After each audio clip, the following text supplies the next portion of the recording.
Welcome back. मैं आपका सुशील sir स्वागत करता हूं आप सबका आपके अपने YouTube channel fundamental classes Bareilly में।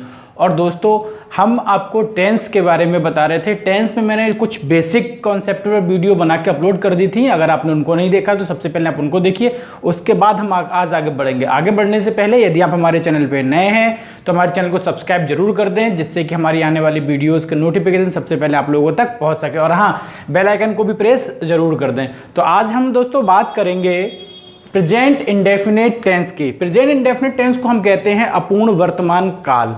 देखिए, किसी भी सेंटेंस को करने के लिए हमें 2 या 3 चीज़ें जानना बहुत ज़रूरी होता है कि इस वाक्य की पहचान क्या है, इस सेंटेंस की हमारी पहचान क्या है, यानी प्रेजेंट इंडेफिनिट की पहचान क्या है, और उसमें हेल्पिंग वर्ब का यूज़ क्या होता है, ठीक है, और उसमें वर्ब का यूज कैसे होता है। तो इन 3 चीज़ों को लेकर के हम आगे बढ़ते हैं। सबसे पहले हम बात करते हैं प्रेजेंट इंडेफिनिट टेंस की और इसमें पहचान। देखिए, हम इसको कैसे पहचानेंगे? भाई सिंपल सी बात है, यदि आपका कोई परिचित है और वो 20 लोगों में है या 100 लोगों में है, तो आप उसको कैसे पहचानेंगे? 2 तरीके, उसको देख करके पहचानेंगे, ठीक है, उसके नाम से उसको पहचानेंगे। इसी तरीके से हम अगर 50 सेंटेंस हमारे पास हैं और उसमें हमें अगर प्रेजेंट इंडेफिनिट टेंस को पहचानना है, ठीक है, तो हम कैसे पहचानेंगे? बस यही हमारा है। तो पहचान में क्या होता है, आप समझिए कि अंत में ता है, ती है, ते हैं, यानी वाक्यों के अंत में ता है, ती है, ते हैं आदि शब्द आते हैं। दूसरी शब्दों में हम कह सकते हैं क्रिया के अंत में ता है, ती है, ते है लगा होता है, तो वो हमारे क्या होते हैं? Present indefinite tense. जैसे कि एग्जांपल की अगर हम बात करें कि वह पढ़ता है, अगर इस सेंटेंस की बात करें तो हम इसको कहां से देखेंगे? हम जस्ट देखेंगे ता है, ती है अंत में। तो इससे हमें क्या ज्ञात हो रहा है कि हमारा प्रेजेंट इंडेफिनिट टेंस है। देखिए, इस सेंटेंस को बनाने से पहले हमें कुछ चीजें बहुत ज्यादा महत्वपूर्ण है जानना। हम उनको सबसे पहले जानते हैं। देखिए, पहली चीज में क्या होती है कि हमारे सिंगुलर नंबर और प्लूरल नंबर क्या होते हैं। सबसे पहले हम यहाँ पे सिंगुलर नंबर ले लेते हैं। देखिए, यदि आपका आई है, ठीक है, यदि आपका वी है, यदि आपका यू है और यदि आपका दे है, इसके अलावा कुछ और प्लूरल होते हैं, कुछ और प्लूरल नंबर होते हैं, जैसे मान लीजिए कि जिनको हम गिन नहीं सकते। वो लड़के भी हो सकते हैं, लड़कियां भी हो सकती हैं, कुछ एनिमल्स भी हो सकते हैं, फ्लावर्स भी हो सकते हैं, फ्रूट्स भी हो सकते हैं, तो उनको हम गिन नहीं सकते हैं, ठीक है। तो वो हमारी किस में आते हैं? प्लूरल नंबर्स में, अदर प्लूरल नंबर्स में आते हैं, ठीक है। तो ये सब हमारे क्या होते हैं? प्लूरल नंबर होते हैं। इसको अगर बात करते तो हम कहते हैं एक वचन कर्ता। इसके बाद में हम जो दूसरी चीज लेने जा रहे हैं, दूसरी चीज में हम लेते हैं कि आपका यदि ही है, यदि आपका शी है, यदि आपका इट है, या फिर नेम है। नेम में हमारा चाहे वो गर्ल हो, लेडी हो या फिर बॉय हो, किसी का भी यदि नाम आ रहा है तो वो हमारे क्या होते हैं? सिंगुलर नंबर होते हैं, ठीक है। तो ये नेम है और इसके अलावा सम अदर,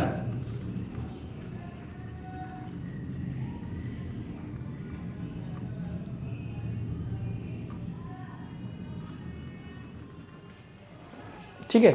सम other singular number. Some other singular number में क्या होते हैं? आप समझिए कि मैंने आपको ही बता दिया, ही शी भी बता दिया, इट भी बता दिया, नेम भी बता दिया। भाई ही वह किसी की बात हो रही है तो वह लड़का भी हो सकता है, लड़की भी हो सकता है, ठीक है। शी लड़की हो सकती है, ठीक है। इट नेम, नेम में हमारा कुछ भी हो सकता है। नेम जैसे कि आप मान लो राम हो गया, आप मान लो सीता हो गए, किसी को भी मान सकते हैं, तो वो सब हमारे क्या होते हैं? नेम में आते हैं। Some other singular. Some other singular की अगर हम बात करें तो जैसे हमारा मान लीजिए काऊ है, तो काऊ हमारा क्या है? सिंगुलर है। काउज क्या है? प्लूरल है। तो हमें सबसे ज़्यादा अगर ध्यान देना है तो इन्हीं चीज़ों पर ध्यान देना है कि कौन सा सब्जेक्ट हमारा सिंगुलर सब्जेक्ट है, कौन सा हमारा प्लूरल सब्जेक्ट है। आप समझो, जैसे यहाँ पर हम ले लेते हैं फादर हो गया, भाई मदर हो गई, ठीक है। तो फादर और मदर ऑलवेज सिंगुलर में ही आते हैं, इनका प्लूरल नहीं होता है। क्यों नहीं होता है? क्योंकि कोई भी व्यक्ति होता है तो उसके फादर भी वन और मदर भी वन, तो वो हमारा क्या होता है? सिंगुलर ही होता है ऑलवेज। इसके अलावा अगर ब्रदर है तो सिंगुलर भी हो जाएगा, ब्रदर्स हैं तो प्लूरल भी हो जाता है, क्योंकि भाई किसी का एक भी होता है, किसी के एक से अधिक भी होते हैं। सिस्टर्स हैं या सिस्टर है तो सिंगुलर प्लूरल हम किसी में भी उसको देख सकते हैं। तो इस तरीके से ये सब हमारे किस में यूज होते हैं? ये होते हैं सिंगुलर सब्जेक्ट में।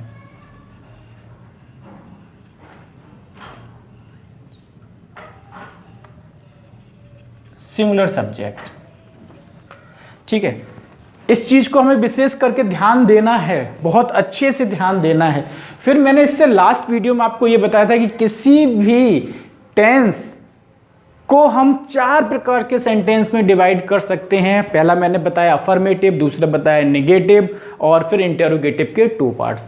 और आज हम इस वीडियो में केवल बात करेंगे इसके अफर्मेटिव और नेगेटिव के। क्यों? क्योंकि यही समझना बहुत ज़्यादा इंपॉर्टेंट है। अगर आप इसको समझ गए तो मैं ये आशा करता हूं कि आप इंग्लिश को आसानी से समझ सकते हैं, आप आसानी से किसी भी सेंटेंस का ट्रांसलेशन कर सकते हैं, ठीक है। तो अब हम इसकी बात करते हैं अफर्मेटिव सेंटेंस की।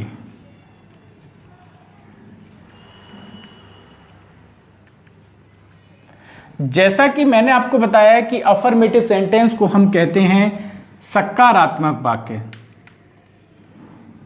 सकारात्मक वाक्य, ठीक है। ये हमारा क्या हो गया? प्रेजेंट इंडेफिनिट का अफर्मेटिव। सिंपल सी बात है, पहचान चाहे अफर्मेटिव हो, चाहे हमारा नेगेटिव हो, चाहे इंटेरोगेटिव हो, कुछ भी हो, यदि वाक्य प्रेजेंट इंडेफिनिट का है तो पहचान हमेशा ही अंत में ता है, ती है, ते है लगा ही होगा। विदाउट ता है, ती है, ते है के कोई भी इंडेफिनिट, प्रेजेंट का इंडेफिनिट सेंटेंस नहीं बनता है, और यही हमको ध्यान रखना है, ठीक है। तो सिंपल सी बात है, ये हो गया। अब हम इसमें अगर हम वर्ब की बात करें, देखिए सबसे पहले हम इसके स्ट्रक्चर की बात करते हैं। स्ट्रक्चर हमारा क्या होता है? हमारा सब्जेक्ट होता है सबसे फर्स्ट नंबर पर, इसके बाद में B1 प्लस S या ES होता है, और इसके बाद में हमें लेना होता है ऑब्जेक्ट। यहां पर बहुत ही हमें सोच समझ करके आगे बढ़ना है। पहचान ता है, ती है, ते है, ठीक है। यहां पर क्या है? सब्जेक्ट हमको किसी भी वाक्य का अफर्मेटिव है तो सबसे पहले लेना है, फिर हमें वर्ब लेनी है, और वर्ब की फॉर्म भी हमें लेनी है फर्स्ट, और फर्स्ट फॉर्म में भी हमें क्या करना है? एस लेना है या फिर ES लेना है, और फिर हमारा ऑब्जेक्ट आ जाएगा। एस और ES लेने का भी अलग तरीका है। देखिए मैंने यहाँ पर बताया आपको कि जो हमारे प्लूरल सब्जेक्ट होते हैं उसमें तो हम केवल B1 का ही प्रयोग करते हैं, और जो हमारे सिंगुलर सब्जेक्ट होते हैं उसमें हम वर्ब में S या फिर ES का प्रयोग करते हैं। कैसे करते हैं मैं वो भी आपको बताऊंगा। आपको ध्यान रखना है केवल सब्जेक्ट पर और वर्ब पर। जैसे ये सेंटेंस हमारा है, पहला सेंटेंस ही यहां पर कि वह पढ़ता है, ठीक है, और सेकंड सेंटेंस है हमारा कि मैं पढ़ता हूं, और थर्ड सेंटेंस मैं यहां पर ले सकता हूं तुम जाते हो, सॉरी बह जाता है,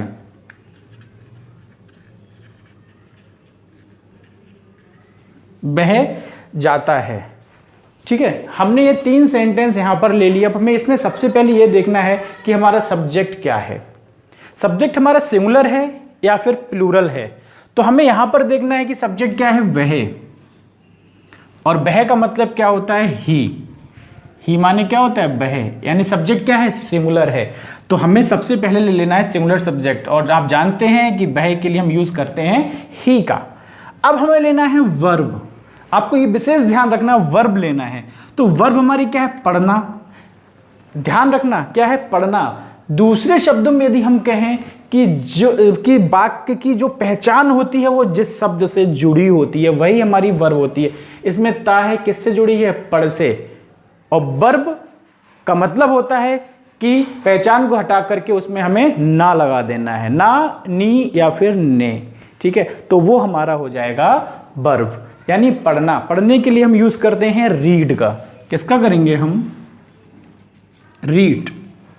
ठीक है, इसमें हम यूज करेंगे एस और एस का। जी हाँ, बिल्कुल करेंगे। क्यों करेंगे? क्योंकि एक वचन करता है और एक वचनकर्ता के साथ हम यूज करते हैं एस या फिर ईएस का, तो हम यहां पर यूज करेंगे एस का। तो ही रीड्स, समझिए।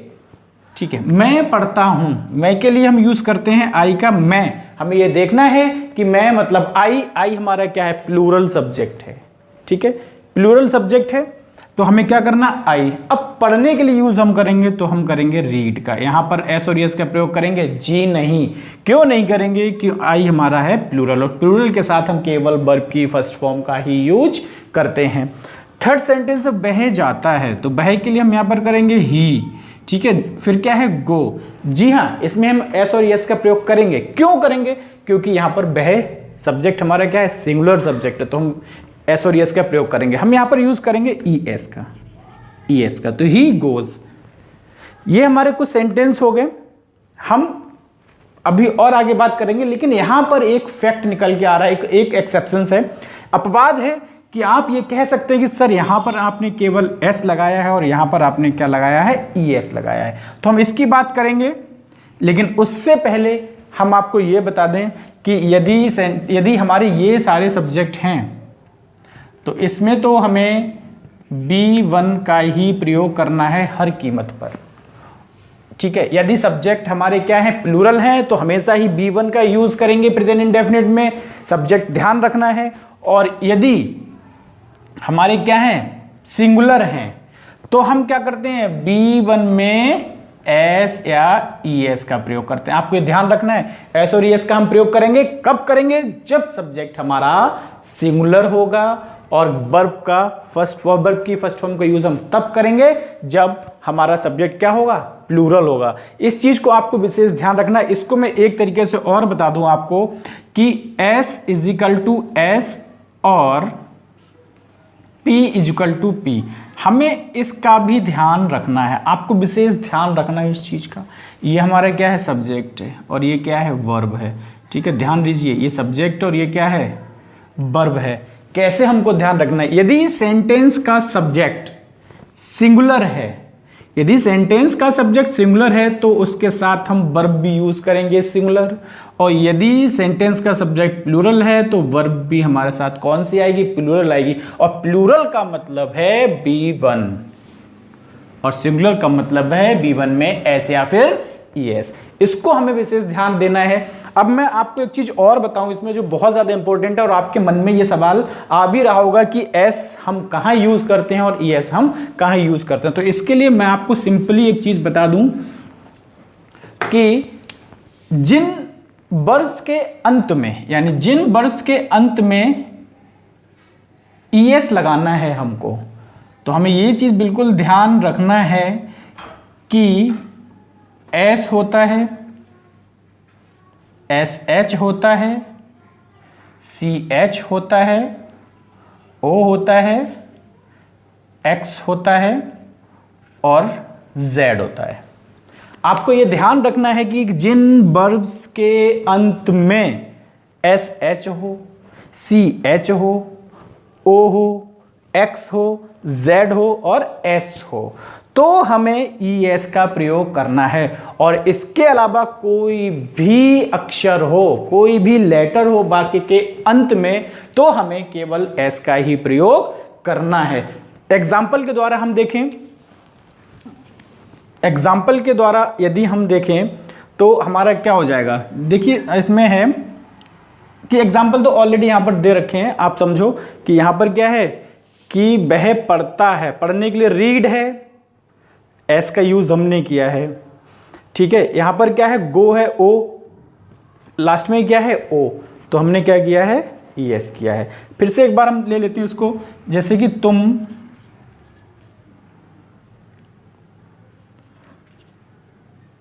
वह दौड़ता है, वह दौड़ता है। वह के लिए हम यूज करेंगे ही। दौड़ने के लिए क्या होता है? रन, तो ही रन। तो रन में क्या है? इनमें से कोई भी वर्ड नहीं है, तो इसलिए हम क्या करेंगे? यहां पर केवल एस लगा देंगे, रन्स हो जाएगा। ठीक है, इसके बाद हम अगर बात करें किसी दूसरे सेंटेंस की, जैसे दूसरा हम सेंटेंस इसी पे लेते हैं टीच पर। क्या कहते हैं कि राम अपनी किताब पढ़ता है।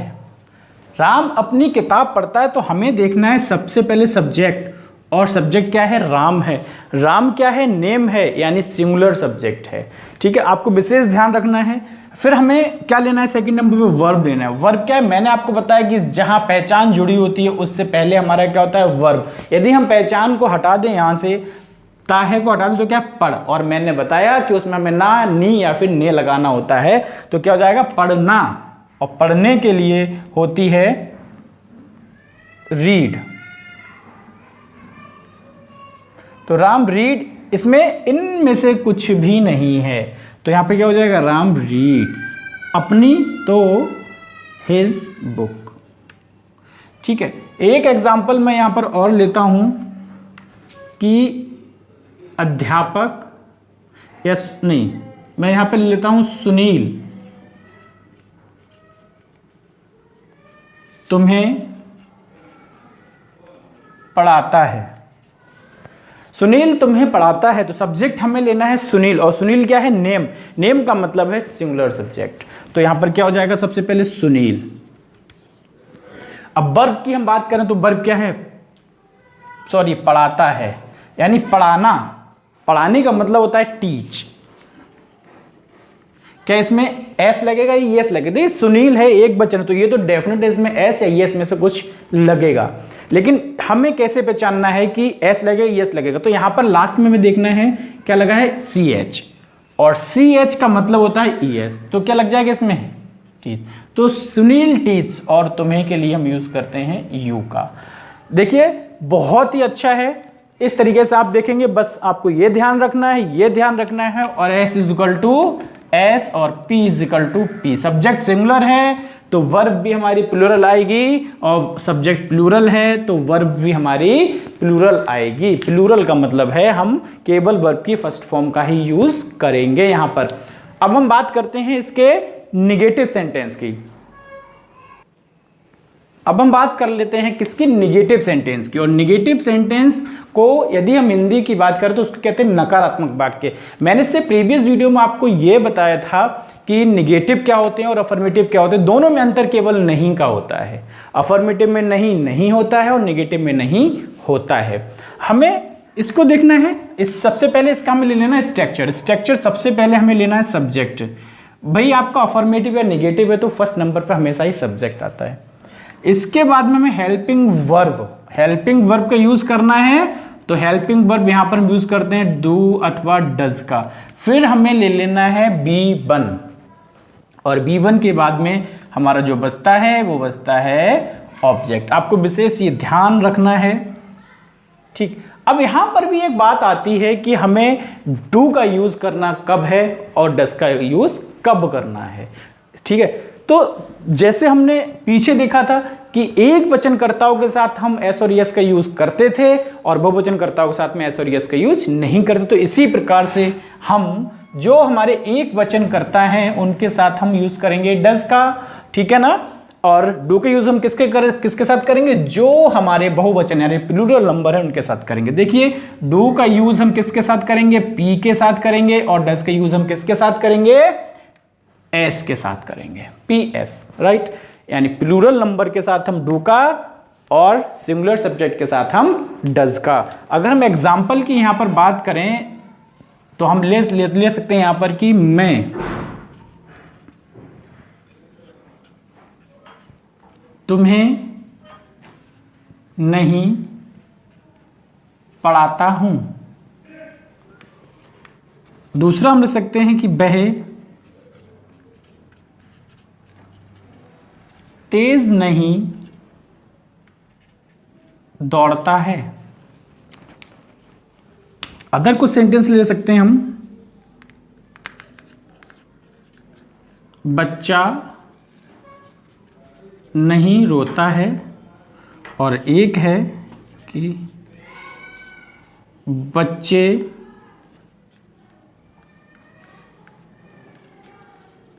नहीं सोते हैं।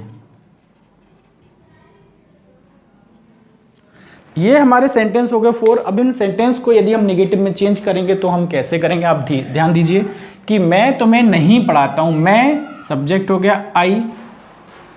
अब हमें यूज करना है डू अथवा डज का। कैसे करना है, सब्जेक्ट के अनुसार। सब्जेक्ट केस में आई हमारा क्या है, प्लूरल सब्जेक्ट है, तो प्लूरल मतलब पी के साथ हम करेंगे डू का, ठीक है। और हाँ, यहां पर हमें नॉट का भी तो यूज करना है, आपको हमें विशेष ध्यान रखना है। हमें यह भी ध्यान रखना है, लास्ट वीडियो में मैंने आपको यह बताया था कि हम डू का यूज कब, सॉरी नॉट का यूज हमेशा थर्ड पोजीशन पे करते हैं। तो first position, second position, third position, ठीक है। तो क्या हो जाएगा, आई डू नॉट। तो आई डू नॉट पढ़ाने की क्या होती है, teach. I do not teach you. यहां पर हमें किसी भी एस या यस का प्रयोग नहीं करना है। क्यों, क्योंकि निगेटिव है। वह तेज नहीं दौड़ता है, तो यहां पर वह के लिए हम यूज करेंगे ही का। और ही हमें देखना है क्या है, एक वचन है या फिर बहुवचन है। हमारा एक वचन है और एक वचन के साथ हम डज का प्रयोग करते हैं, यानी सिंगुलर है तो डज। तो ही डज नॉट। दौड़ने क्या होती है, रन, और तेज की फास्ट, राइट। देखिए इसमें आप जितना वोकैब स्ट्रांग रखेंगे उतना ही आपको आसानी होगी। बच्चा नहीं रोता है, तो बच्चे के लिए हम यूज करते हैं चाइल्ड। चाइल्ड, यहां पर बच्चा है, नॉट बच्चे। तो बच्चा क्या है, सम अदर सिंगुलर सब्जेक्ट, यानी उसमें हम किसका यूज करेंगे, डज का, क्योंकि एक बच्चे की यहां पर बात हो रही है, अधिक बच्चों की बात नहीं हो रही। तो child does not weep. Next आपका बच्चे नहीं रोते हैं, यहां पर बच्चे हैं, तो यहां पर क्या होता है, चिल्ड्रन। चिल्ड्रन एक से अधिक है ना, किसके आ जाएगा, प्लूरल नंबर, यानी सम अदर प्लूरल नंबर हो जाएंगे, ठीक है। तो चिल्ड्रन के साथ हम किसका यूज करेंगे, डू का। डू नॉट, सोने की क्या होती है, स्लीप। ये हो गया हमारा। तो बहुत ही अच्छी तरीके से हमें तीन चीजों का ध्यान रखना है। सब्जेक्ट का रखना है, सॉरी सबसे पहले हमें रखना है ध्यान किसका, सब्जेक्ट का ही रखना है।